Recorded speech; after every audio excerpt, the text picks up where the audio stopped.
साल 1903 ये वही साल था जब अचानक से इस मंदिर का दरवाजा बंद कर दिया गया।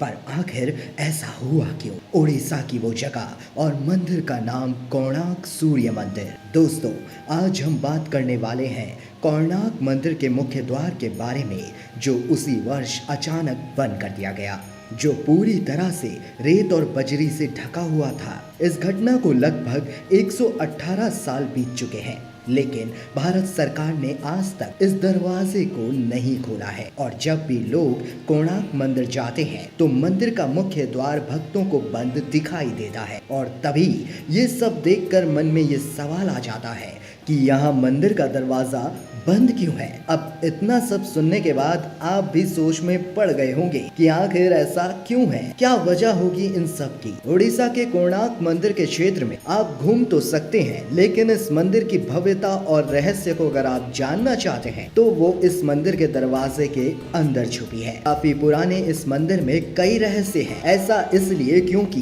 यह मंदिर अभी भी अधूरा है, और यह अधूरा मंदिर ही इसकी खास बात है, क्योंकि ये मंदिर शापित है। दोस्तों, सैकड़ों वर्षों तक यह मंदिर रेत में दबा रहा। मंदिर में 52 टन का चुंबक लगा हुआ था। इस मंदिर को बनाने वाले शिल्पकार ने आत्महत्या कर ली थी। ये भी कहा जाता है कि रात के समय इस मंदिर से नर्तकियों की आवाजें आती हैं। ऐसे कई राज हैं जो आपके होश उड़ा देंगे, तो अंत तक बने रहिएगा। हमेशा मन में एक सवाल जरूर उठता है कि भारत सरकार अक्सर इतनी मेहनत करके दरवाजा खोलने का फैसला बदल क्यों देती है। क्या भारत सरकार हमसे कुछ छुपाना चाहती है? आपको बता दें दोस्तों, यह मंदिर भगवान सूर्य को समर्पित है। इस मंदिर की भव्यता ही इस मंदिर को देश के 10 सबसे बड़े मंदिरों में शामिल करती है। कोणार्क सूर्य मंदिर पूरे उड़ीसा शहर से लगभग 23 मील दूर नीले पानी की पसंदीदा चंद्रभागा नदी के तट पर मौजूद है। यह मंदिर पूरी तरह से सूर्य देव को समर्पित है। अब आपको जो मैं बताने वाला हूँ आपके होश उड़ा देगा। शिव का ये मंदिर इस तरह से डिजाइन किया गया है कि एक रथ के सामने 12 राक्षस हैं और उनके साथ शक्तिशाली बड़े घोड़े उनको खींच रहे हैं, और इस रथ पर सूर्य देव को बैठे हुए भी दिखाया गया है।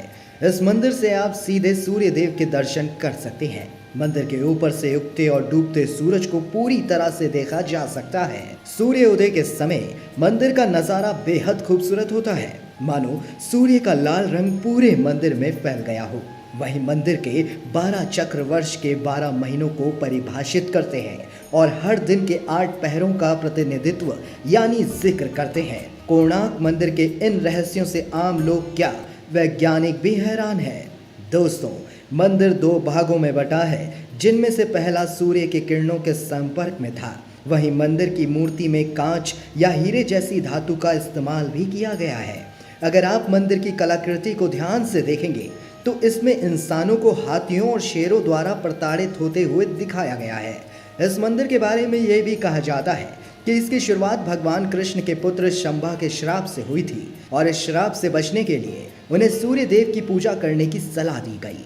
शंभा ने चंद्रभागा नदी के संगम पर 12 साल तक तपस्या की थी और सूर्य देव को प्रसन्न किया, और उनकी बीमारी ठीक हो गई। इसके बाद शंभा ने भगवान सूर्य देव का मंदिर बनाने का फैसला किया। बीमारी का पता चलने के बाद चंद्रभागा नदी में स्नान करते समय शंभा को सूर्य देव की एक मूर्ति भी मिली थी। इस मूर्ति को विश्वकर्मा जी ने बनाया था। शंभा ने मित्रावन में अपने द्वारा बनाए गए मंदिर में मूर्ति को स्थापित किया, और तब से इस जगह को पवित्र माना जाता है। ये भी कहा जाता है कि यहाँ आज भी नर्तकियों की आत्माएं आती हैं। मंदिर का निर्माण एक सैंडविच के रूप में किया गया है, जिसके बीच में लोहे की प्लेटों को मंदिर के खंभों में रखा गया है। यह भी कहा जाता है कि मंदिर के शीर्ष पर एक 52 टन का चुंबक रखा गया था, जिसे इन स्तंभों द्वारा संतुलित किया गया था। इससे भगवान सूर्यदेव की मूर्ति हवा में तैर रही थी, और इसे देखकर हर कोई हैरान रह गया था। कहा जाता है कि चुंबक को किसी विदेशी आक्रमणकारी ने तोड़ा था। ये भी कहा जाता है कि मंदिर के ऊपर रखे चुंबक के समुद्र से गुजरने वाली नावों और जहाजों को क्षतिग्रस्त कर दिया, जो लोहे से बने थे। इससे नाविकों को अपनी नाव को बचाने के लिए चुंबक को बाहर निकालना पड़ा।